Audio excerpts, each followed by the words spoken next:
Hello, Politics Plus Media 101 listeners. Today we are back with what I think is going to be a very interesting show. We brought on Sadanand Dhume. Sadanand Dhume is a columnist of the Wall Street Journal. He's also a senior fellow at the American Enterprise Institute, that's AEI, a think tank that have provided some of our great previous guests. But we are here to talk with Sadanand about what I think is a really fascinating story. It's an accusation from the Canadian government and Prime Minister Justin Trudeau that the Indian government were responsible for the killing of a Canadian citizen, a man named Hardeep Singh Nar, a Canadian who is accused by the Indian government of being a terrorist. So this accusation has completely overturned the longstanding relationship between the two countries. And I think it also reflects and reveals some really interesting things about how India fit into the global system at a really crucial time. So thanks so much for being with us, and I'm really looking forward to this conversation. It's a pleasure. Over the past number of weeks, Canadian security agencies have been actively pursuing credible allegations of a potential link between agents of the government of India and the killing of a Canadian citizen, Hardeep Singh Nar. Our top priorities have therefore been, one, that our law enforcement and security agencies ensure the continued safety of all Canadians, and two, that all steps be taken to hold perpetrators of this murder to account. So I think I want us to start by addressing who is this man who was killed, Hardeep Singh Nar, who we know was killed, but who in Canada believe was assassinated by the Indian government. Can you tell us a little bit about who this mysterious figure at the center of all of this really is? So there are two contrasting views of who this person was. So let me just try and give your listeners both of them. Hardeep Singh Nar was a 45-year-old Canadian man of Indian origin. He was an immigrant from the Indian state of Punjab to Canada, who was murdered on June 18th of this year in a gangland hit.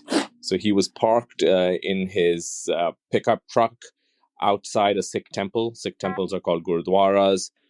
And some kind of hit team blocked off his exit and proceeded to shoot him before escaping.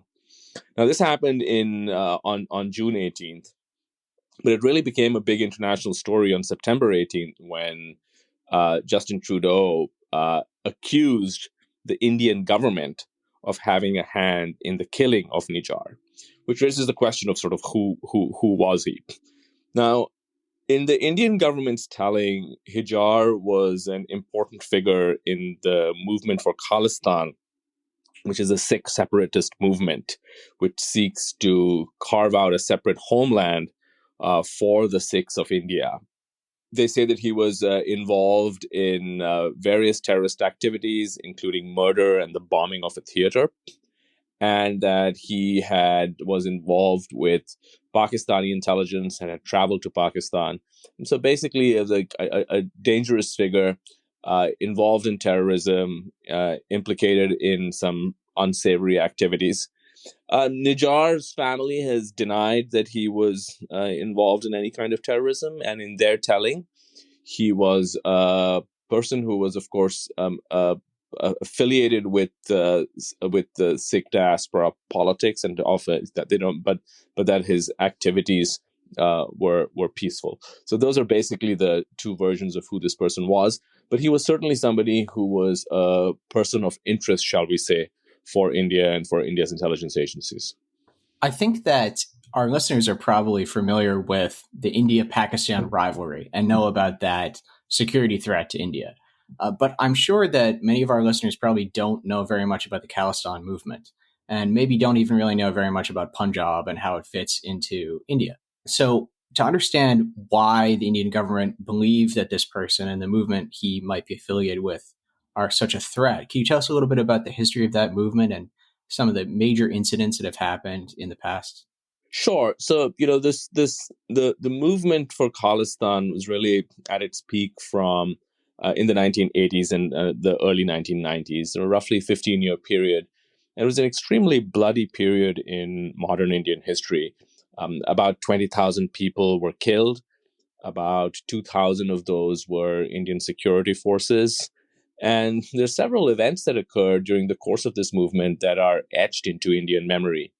So one of those was that in 1984, the Indian government, at that time led by Prime Minister Indira Gandhi, ordered tanks to attack the Golden Temple, which is the highest seat of spiritual authority of the Sikh religion, because there was a group of Sikh militants, including a former army officer and a very charismatic Sikh separatist preacher, who had holed up and turned that temple into a kind of armed garrison. The Indian army went in. It was very bloody. There was great loss of life. A few months later, Indira Gandhi was assassinated by two of her Sikh bodyguards. That in turn unleashed pogroms against the Sikhs, most notably in Delhi, where about 3,000 people were killed in the aftermath of Indira Gandhi's assassination. The following year, in 1985, Sikh terrorists based in Canada blew up an Air India plane, and about 329 people, to be exact, died in that accident, or in that terrorism act. And it was the worst loss of life in terrorism in India for a long time. And if I'm not mistaken, the worst single loss of life in an aviation act of terrorism until 9/11. So, these events sort of, are obviously unfamiliar to your listeners in the US and Canada. But for Indians, these events are very fresh. They're very real. These are things that many, many people know. And so if anyone is seen to be involved or sympathetic with the Khalistan movement, it immediately, for Indians, or for many, brings up very unsavory, very unpleasant memories. There's also the fact that the Khalistan movement then and now was connected to Pakistani intelligence, specifically the ISI, which is the Pakistan Army's intelligence services. And so, again, from the Indian perspective, this is part of a long-standing effort by a hostile neighbor to break India apart, essentially by fueling the separatist tendencies of a small religious minority. So, Sadanand, when someone does look up the Khalistan movement, they do hear first about some of these events from the 1980s, I think, especially. Operation Blue Star, the assassination of Indira Gandhi. There isn't as much, I think, a sense of the extent to which this movement is really a threat today, an active threat to India. I've read that the percentages of people in Punjab today who support Khalistan is actually quite low. Is that accurate? How dangerous do you perceive the Khalistan movement to be right now? I do not perceive this as a major threat at the moment. It was certainly a threat in the 1980s and the 1990s, though even then it was, it's debatable whether how realistic it ever was for Punjab, which is a landlocked state in India, to in fact break away from India. I mean, the Sikh population of India, just to put this in perspective, it's less than 2% of all of India's population. So, but certainly, if you look at it now, this is not something that is. It's not a live movement at the moment. It is not popular at all among the Sikhs. So I think it's sort of be extremely misleading to suggest that the Sikhs of India want Khalistan. It's a very sort of fringe movement, very low levels of support within India itself. It does have a certain measure of support. Again, I would say it's a minority support, but a certain measure of support in the Sikh diaspora, particularly in the West. And within the Sikh diaspora, the most important is, of course, the Sikh diaspora in Canada. To put this in perspective, there are about 770,000 Sikhs in Canada. It's roughly 2% of the population. At this point, the percentage of the Canadian population that is Sikh is larger than the percentage of the Indian population that is Sikh. So it's only about 2% of about 2.1% of the Canadian population, but the Sikhs have been very well organized in Canada and politically very influential. In the last parliament, there were 18 Sikh members of parliament, and Justin Trudeau once joked that he had more Sikh cabinet members than Modi, which was true. So what has happened is that you have the rise of the Sikhs as an influential minority group within Canada. I'm not saying that most of them are Khalistan supporters, even there, they're not. But within the diaspora, I would say it's fair to say that there are some vocal elements that are more prone to this kind of activism and more prone to pushing the idea of a separate Sikh homeland in Canada than there are in India itself. This has been an issue of great friction for many years with Canada. In fact, going back to the 1980s. Then it became dormant. But in the last few years, it has come back very much into play because of what we consider to be a very permissive Canadian attitude towards terrorists, extremists, people who openly advocate violence. And they have been given operating space in Canada because of the compulsions of Canadian politics. I wonder, Sadanand, if Modi, the current leader of India, the Prime Minister of India today, and his government, the political party that he leads, the BJP, are a bit paranoid about this threat. I mean, we're talking about how the Khalistan movement is really a fringe movement in India today. It has almost no support in India. It doesn't pose a very active threat to the homeland. We know that Modi actually succeeded a Sikh as Prime Minister of India, Singh. And Modi has moved the country in a little bit more of a religiously conservative direction that's more oriented around Hindu nationalism and maybe not as much about religious pluralism that might have been represented by some previous eras of Indian leadership. Do you think that the extent to which they're concerned about this and have turned it into a big political issue with Canada in particular might be a bit overzealous? Well, I don't think that's why it's become a big political issue with Canada. Let's just separate those two questions, right? So, how real is the threat? Now, again, I would stress I don't think this is a huge looming threat to India right now.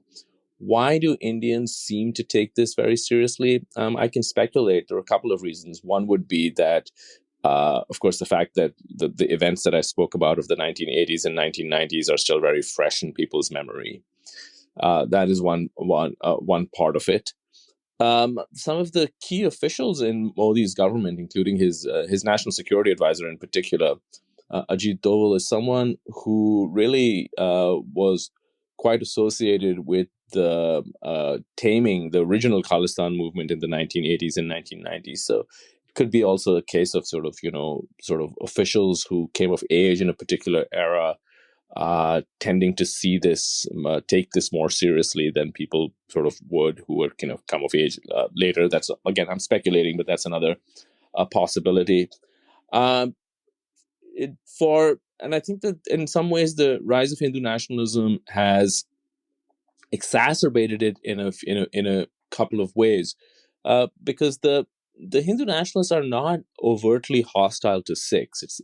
They're overtly hostile to Muslims and to a lesser degree to Christians, but they are not overtly hostile to the Sikhs because they see the Sikhs as sort of part of their a shared struggle against medieval Islamic rulers and invaders. However, the Sikhs themselves are wary of Hindu nationalism. They are not particularly sympathetic to the BJP, and you can understand why, because the religious nationalism that the BJP centers, even though it may not be hostile to Sikhs, and even though it may celebrate several Sikh figures, it is nonetheless centered on the idea of Hinduism being the central faith of India, and India essentially being a Hindu nation.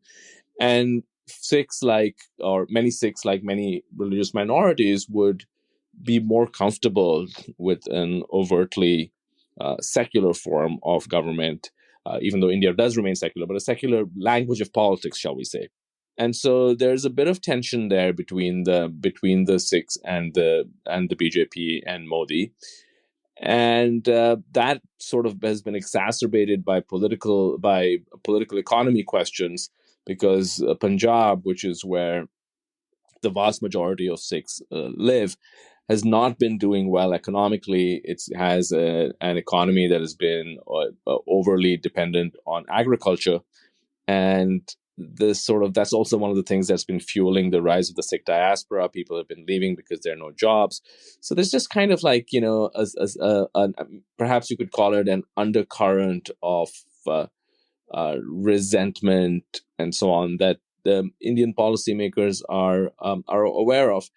To put this in, I guess from their point of view, they would argue that yes, perhaps things don't look so bad right now, but that you never know and you can't be too careful. And it's certainly true that Pakistan, for instance, has taken an interest in this movement historically, and is still involved in some way. So I guess they would argue that you can't be too careful. But my own assessment is closer to yours, that this is not a serious threat at this moment, and I think some of this is being exaggerated. But the second question is, why would this affect the India-Canada relationship so badly?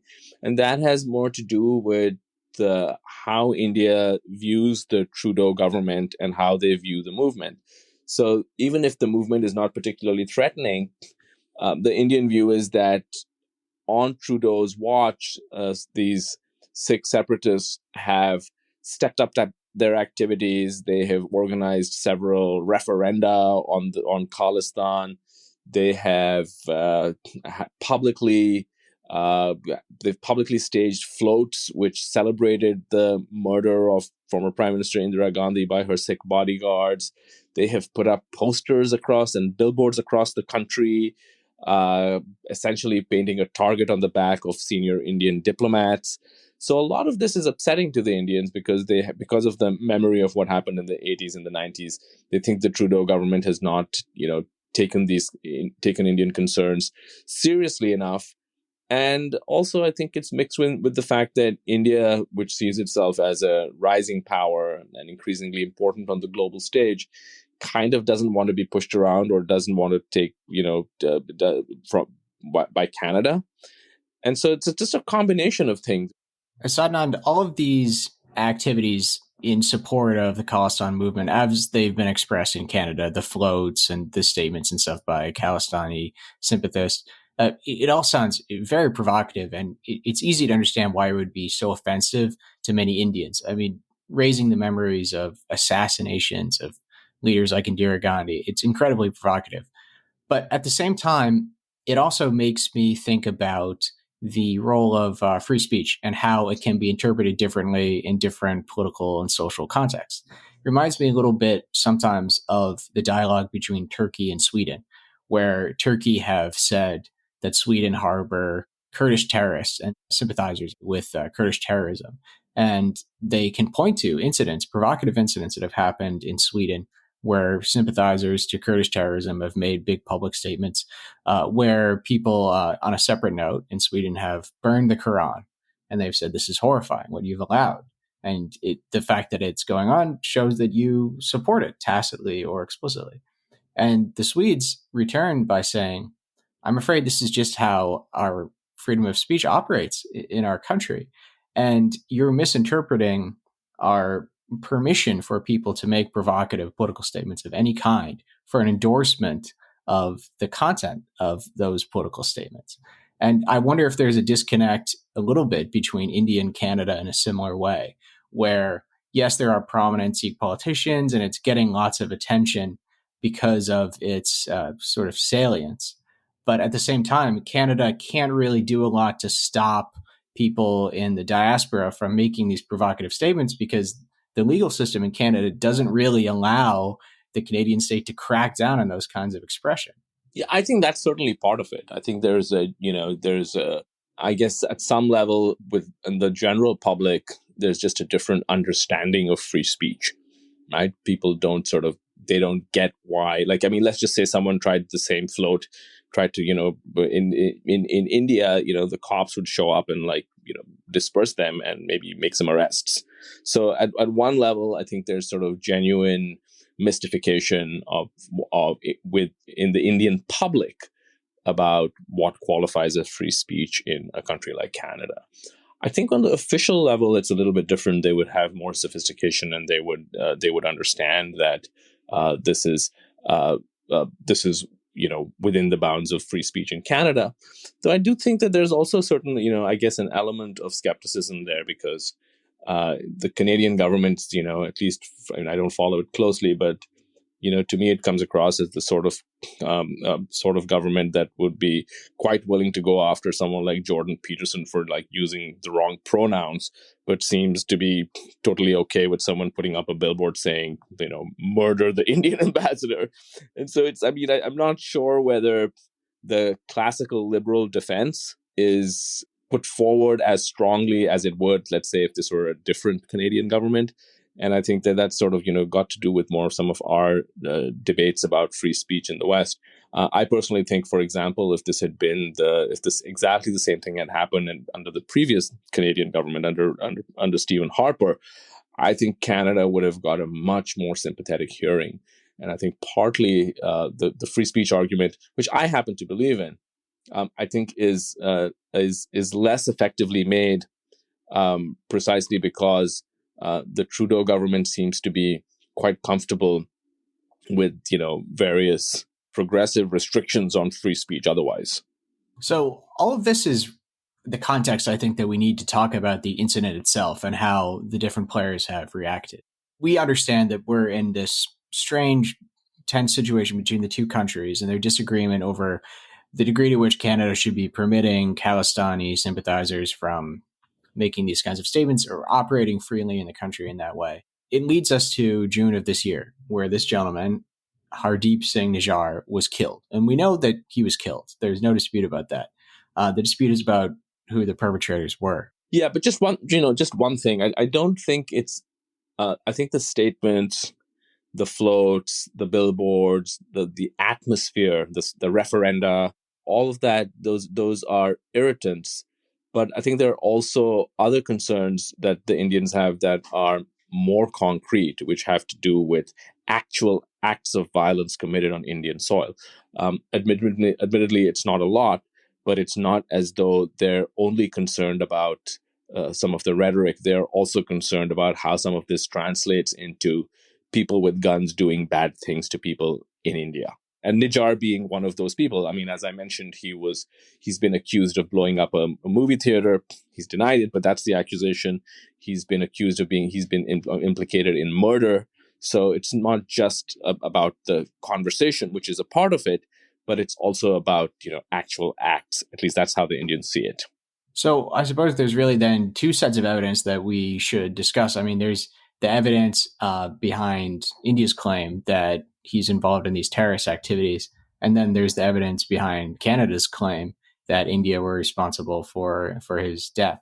Do we view both of these as being substantive and concrete, or is there more evidence for India's claim, more evidence for Canada's claim? So I don't think there's much evidence, frankly, on either side, but there's plausibility for basically, and that's what makes this complicated. There's plausibility on all sides, right?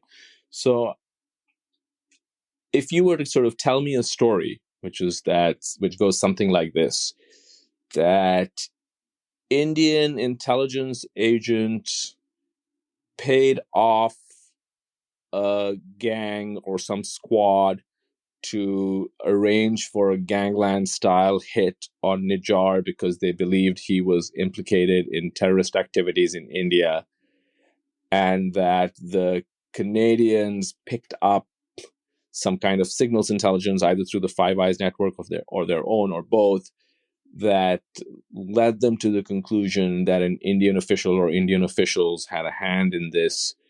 And if you were to ask me if that was plausible, I would say yes, it is plausible. I could also give you other plausible alternative scenarios. It is also plausible to me if you told me that maybe Nijar fell out with other elements of this violent ethno-nationalist movement. Then there was a rift of some kind, and one of his rivals decided to take him out. It's also possible that there was another intelligence agency somewhere involved, because we know that the Pakistanis are in the mix. So far, the Trudeau government has basically said, trust us.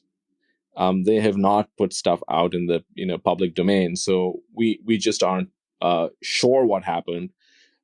People who are more sympathetic to the Trudeau government's view would say that, well, he wouldn't raise something like this unless he had really good evidence, right? If you want to give Trudeau the benefit of the doubt, that's what that argument looks like. But in terms of what we are able to assess as independent analysts, there isn't really much out there. And some of that is because of the nature of it, or maybe it's possible that there will be more evidence released in 3 months or 6 months or whenever, and then we can come back and revisit the topic, and it may become clearer who did it. But right now, it's really a case of the Canadian government making an accusation and the Indian government saying that that's just not true.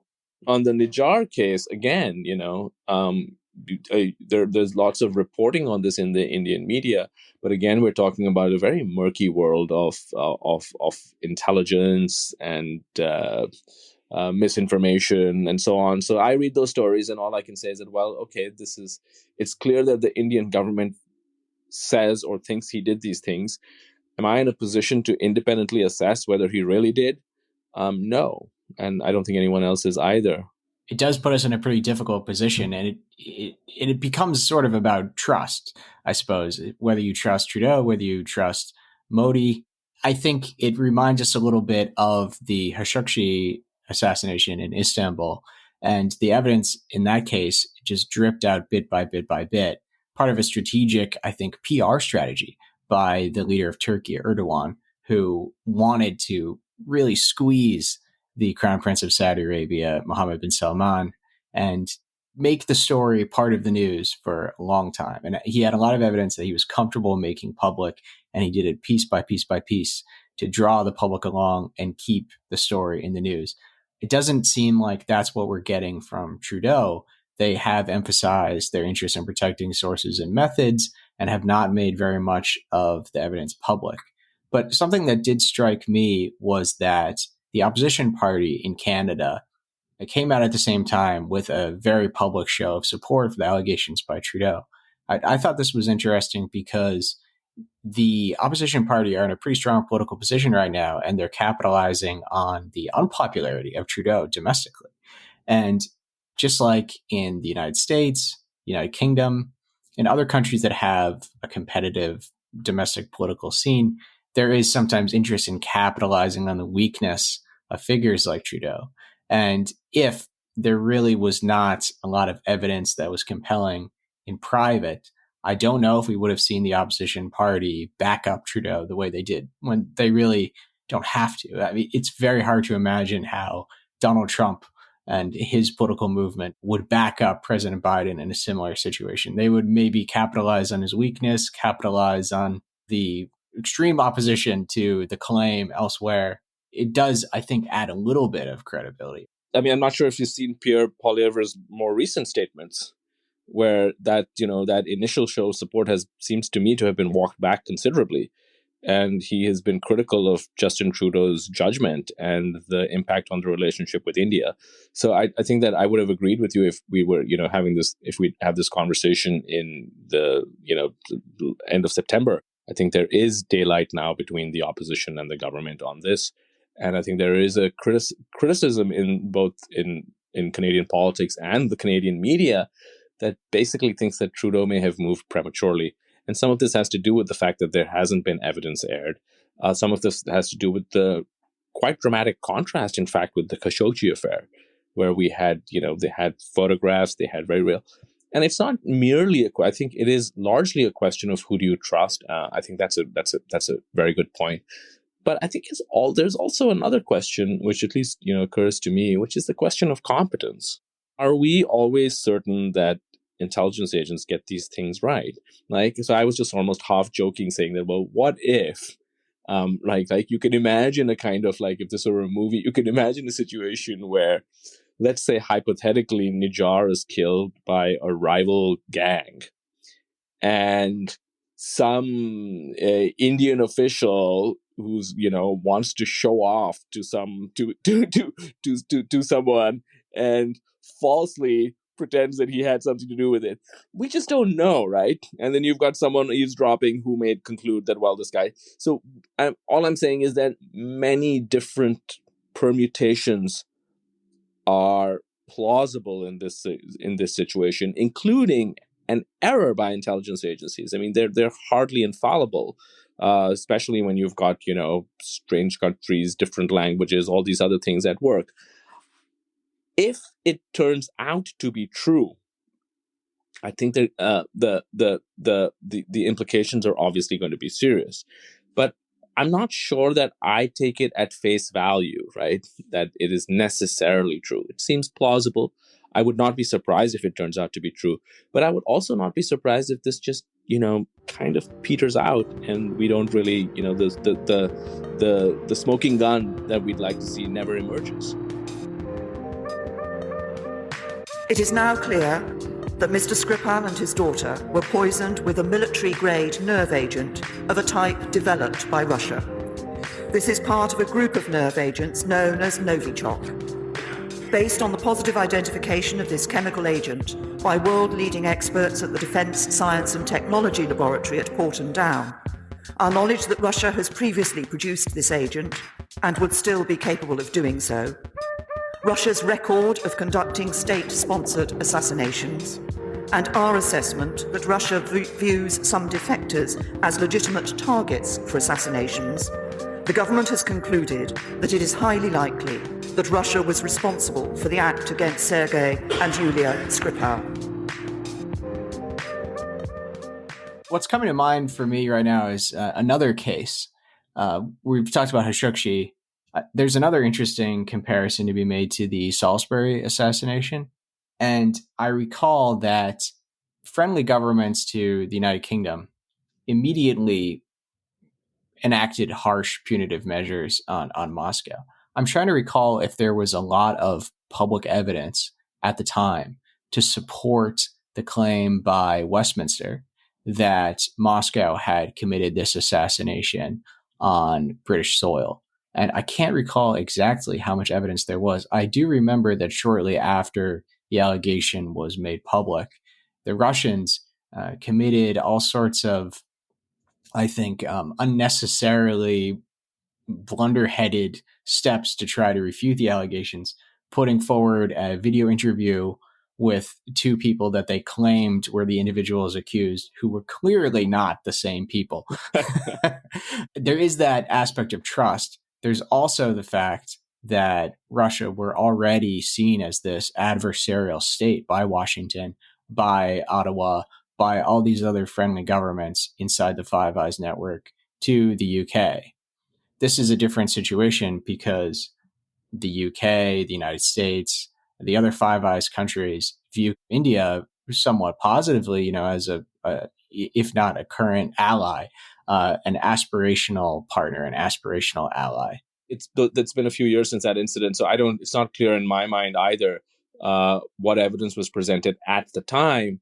But in hindsight, I don't think anybody really, any serious person doubts the fact that the Russians were involved. But there was also, there's something else going on, because Russia, and before that the Soviet Union, they had a very long history of doing this kind of thing.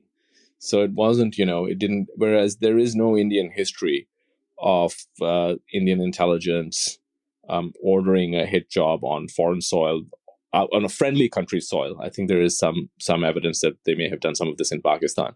But, and so that itself is sort of, again, a little bit surprising. So I don't know, and there's more than one way of interpreting the relative reticence that we've seen, the Americans and the Brits and the Australians. And one is that if you're just looking at this in geopolitical terms, which I think is probably the best way to look at it, then they recognize that the stakes for the relationship with India are very high, and they would probably want to privilege cooperation with India, where you have a lot going on with the U.S. militarily, economically, diplomatically, and where, of course, the main challenge is the rise of China as a hegemonic power in Asia. There's a natural desire in Washington, London, and Canberra to preserve those equities, and in fact, I think that's probably a desire in Ottawa as well. But it's just that this incident has occurred. But there's also a possibility that maybe the other governments don't think that this is, such an airtight case. We don't know. Are people? This is the question, right? Are people sitting on evidence that is as strong and incontrovertible as the Khashoggi evidence, and simply not releasing it because that would compromise methods and so on? Or is the evidence that people have more sketchy, and therefore that also might explain to a certain extent why U.S.-India relations have not really taken much of a hit, despite Trudeau's allegations? I think there was a newspaper, I think it was the New York Times, who put a story that said that the U.S. intelligence agencies had provided evidence to Canada to support this allegation. Of course, that doesn't really tell us that much more, because we're still in the same problem that we've identified, where we have to trust some intelligence agency without seeing the evidence ourselves and knowing that the intelligence agencies do not have a perfect record in these matters. But it tells us a little bit, maybe, about how the United States are looking at this. Did you see that story? And do you perceive that the U.S. have themselves found, whether we are in a position to agree or not, whether the United States have themselves found that they believe the allegations to be accurate? Well, I think the U.S. has certainly not dismissed the allegations. You did see that story in the Times that suggested that there was an element of U.S. cooperation, and that the U.S. is naturally not going to leave an old and trusted ally, out in the wind. And so the U.S. has made statements, sort of that echoing Canadian statements. But to me, a lot of that has a very pro forma quality. Let me put it this way: if the U.S. had decided to take this as seriously as Canada had taken it, there would have been much more dramatic consequences for the U.S.-India relationship, for example. We have not seen that. The overwhelming sense I have is that the U.S. would just really, ideally like this to go away, because this is sort of, this is an irritant. They'd like to prevent this from ballooning into a full-blown U.S.-India crisis, as opposed to an India-Canada crisis. So again, I'm not saying that people don't necessarily believe Canada. I think that the instinct over here would be to believe Canada, right? If you are why not, right? But again, I don't have a sense of what they're dealing with is actually pretty skimpy evidence, or whether what they're dealing with is just rock solid, but they have other reasons, either for diplomatic reasons or for intelligence and state and reasons to keep that evidence out of the public domain.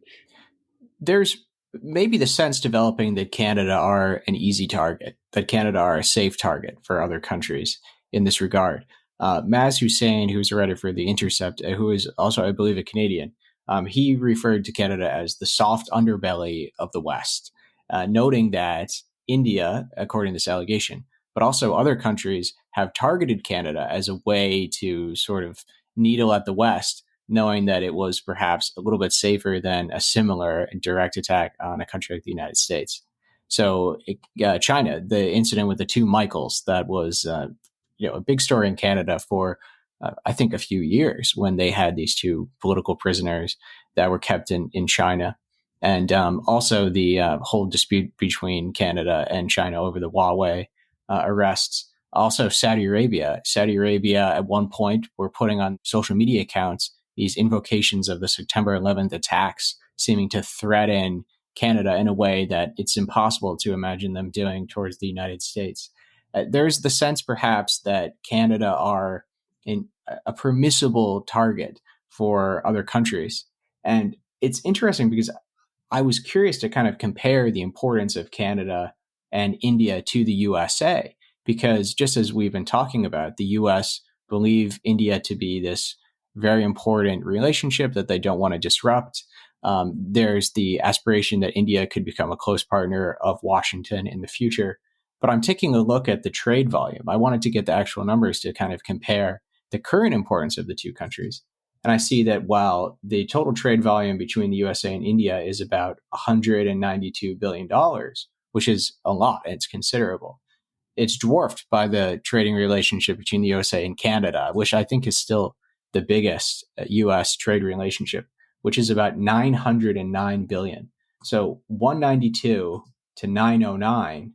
I mean, that really suggests that Canada should be the priority. It should be the more important relationship. But somehow countries like India, according to this allegation, but also China and Saudi Arabia seem to think that they can get away with perhaps attacking Canada and that the US will not respond. So I think there are a couple of different ways to look. I look at that a little bit differently from how Maz looks at this. Now, the one big difference is that China is fundamentally at this point opposed to the United States and the West. India has its own kind of prickly nationalism, but India recognizes that it faces a hostile environment in Asia, and it needs to cooperate very closely with the West, particularly with the US, if it is going to ride out these very sort of difficult circumstances that it finds itself in. So that's a really big difference. I don't think that India has any interest in probing the weak spots of the West the way China does. It's just fundamentally different. That's not how. Where I do agree with that analysis is that it's certainly true that the Indians tend to view the world in hierarchical terms, and the countries that they tend not to mess with would be the U.S., China to a certain extent, Russia for historical and other reasons. Some of the Gulf countries also, India is a little bit careful because there's a large kind of, a large diaspora that works there, and that sort of they're sensitive to backlash. But beyond that, I think, especially as India rises, and the form of nationalism that dominates India is a kind of prickly Hindu nationalism. There is and you certainly see this in a lot of the Indian commentary that, who the hell is Canada, right? I mean, who cares about Canada? And I think there's an undercurrent of that. But I don't think in the Indian case, this is, part of a sort of design to that, like, let's first go after the weaker members of the West, and then whereas I think in the Chinese case, it probably is part of a design. Whereas in the Indian case, I would say that this is just a case of the Indians feeling that they are large enough and that their concerns, particularly concerns that pertain to sensitive domestic political issues, ought to be respected. And they find it very frustrating that they are not respected by Canada, particularly since Trudeau has become prime minister. And there's a bit of a sort of lashing out. Again, we don't really know what happened, right? So if the Indians did it and they know they did it, this could also just be a kind of sort of defensive play, right? That you sort of. On the other hand, we have to leave open the possibility that the Indians did not do it and are genuinely outraged that this, half-baked accusation was presented on the floor of Parliament. And that would also then kind of, contribute to some of the heightened rhetoric. Let's talk a little bit then about the consequences for both India and Canada. Um, what kind of punitive measures have Canada put in place in response to what they claim was an assassination of one of their citizens on their soil? And then how have India responded to that? Has there been a bit of a tit for tat, sanctions, travel bans, visa bans, things of that nature? Yeah, it's been pretty mild, frankly. I mean, what the Canadians did was they expelled the alleged station chief of the Indian intelligence agency, RAW, and then there was a tit for tat expulsion by India. And then India quite dramatically demanded that Canada dramatically downsize the size of its diplomatic corps in India. And so they've expelled, I believe, around 40 Canadian diplomats. And the Indian argument is that they're trying to sort of bring the embassies, they're called high commissions because they're both Commonwealth countries, but to bring them to parity. But there hasn't been any kind of serious economic sanctions or anything like that, and so far that's been the extent of it. If I had to kind of summarize this for your listeners, I would say that India-Canada relations have, taken a serious hit, but a lot of that is in terms of the public perception and the general sense of how relations are between those two countries. I don't think that they've sort of, escalated things to a point where they can't quickly be reversed.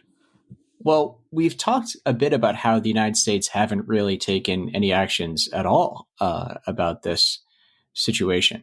But I wonder if there might be a change or any effect on the mindset in Washington.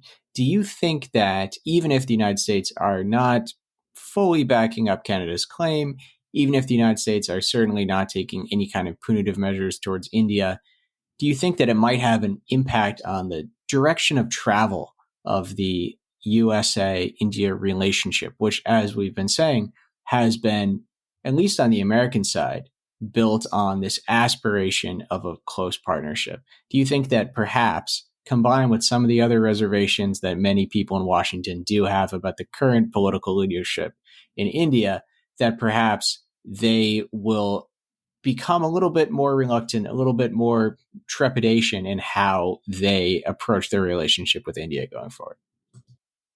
No, that's a great question, and I think a lot of that really depends on what kind of evidence eventually emerges, and if there is a watertight case, and it becomes quite public that India assassinated a Canadian national on Canadian soil, I think that would undoubtedly strengthen the storyline in Washington and more broadly in the West, that India under Modi is progressing down a dark path towards a dark place.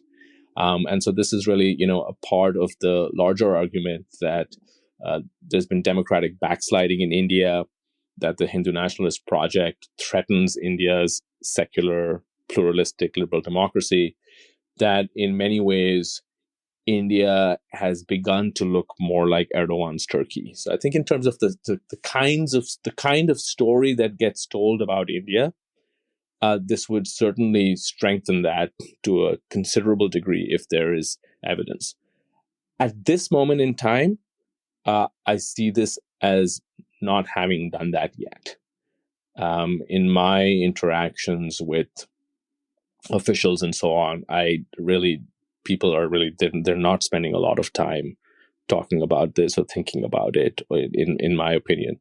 Now, this could change, but it's also possible that, with so much else in play and with so much else going on in the world, including in the Middle East and so on, that this sort of, moves on, and then you have maybe eventually a change of government in Canada, and the new government is sort of, less interested in making this a central point in the relationship with India, which is also, I think, a possibility. But a lot sort of hinges on whether whether this becomes something akin to the Khashoggi murder. And right now, more than a month after Justin Trudeau spoke in Parliament? The answer is no. But again, we could wake up tomorrow to front page story of the New York Times, and then if that were to happen, then I think that there would be at least another layer of doubt added to whatever existing doubts there are about the trajectory of India, and then therefore the trajectory of the U.S.-India relationship. My perception is that if Washington are starting to think about the India relationship with a little bit more reluctance, it would also have quite a lot to do with Ukraine. I think that the way that India have responded to Russia's escalation in Ukraine have reminded people in Washington of India's history as at least non-aligned, if not perhaps an ally of the Soviet Union, and that the defense partnerships between India and Moscow are still quite strong. And that has probably reintroduced a little bit of the reluctance that we had in the Cold War era for India and the United States to align further. But I also want to ask about India's position in the new crisis, the crisis du jour in the Middle East. Of course, India's relationship with Washington and India's perception in Washington has been damaged at least a little bit by India's response to Ukraine. But could you tell me how India are responding to the Israel-Hamas war and whether that is impacting that calculus in any way? Sure. But first on India-Ukraine, you're absolutely right. And I would say that if you were to compare the two issues, I'd say that there's absolutely no question that India's refusal to condemn the Russian invasion of Ukraine, the fact that India has dramatically upped its oil imports from Russia, the fact that it remains a significant arms importer from Russia, and so on, that was a much, much larger speed breaker for people to negotiate on both sides. And I think the Indians and the U.S. have basically come to the conclusion. I think the U.S. has concluded that as long as India continues to be cooperative in terms of China, the U.S. will look the other way, really, on India's relationship with Russia. That's what it boils down to. But that, to my mind, a much, much bigger deal than this Nijar issue, at least as things stand today, right? Of course, what Russia are doing to Ukraine is much more significant than what India are even alleged to do to Canada. But it is interesting, a crisis in a neighboring country that's such a large trading partner. Maybe it does reveal something about the softness of Canada's position in the alliance system again. I mean, but it's not just the enormity of what's happening, but it's also that one actually fundamentally threatens the international system, right? I mean, the Russian invasion of Ukraine is something that threatens the liberal international order. It's not clear to me that this really rises to the same level, right? So that's the first part. On the Middle East, India has in fact moved away from its traditional position, which used to lean towards the Palestinians, and under Modi, it very clearly now leans towards Israel. Immediately after the attacks, Modi put out an unambiguous statement where he expressed sympathy with the victims of terrorism. There was no both sidesing of it. There wasn't anything at that in his tweet about the Palestinians. It was just expressing sympathy for the horror of the attacks and sympathy for Israeli victims. And quite interestingly, India was one of the countries that abstained in the General Assembly on the resolution calling for, I think, humanitarian assistance. And the reason India abstained in the General Assembly was that the resolution did not mention the Hamas attacks. And in fact, interestingly, even though India and Canada are going through this rough patch in their relationship, India signed on to an amendment pushed by Canada, which said that, well, why should we should mention Hamas too. And so you saw the Indians and the Canadians on the same page on that one. Eventually, that didn't pass, but the Indian position on this in terms of the optics and the rhetoric has been very sort of, very clearly leaning towards Israel. It doesn't mean that India has abandoned its longstanding position, which is that it wants a two-state solution and supports the rights of the Palestinians and all of that. But because terrorism is such an important issue in India, and it's particularly a salient issue for this Indian government, there's a great deal of sympathy in official circles, but I would also say that there's a great deal of sympathy for the Israelis among the Indian public.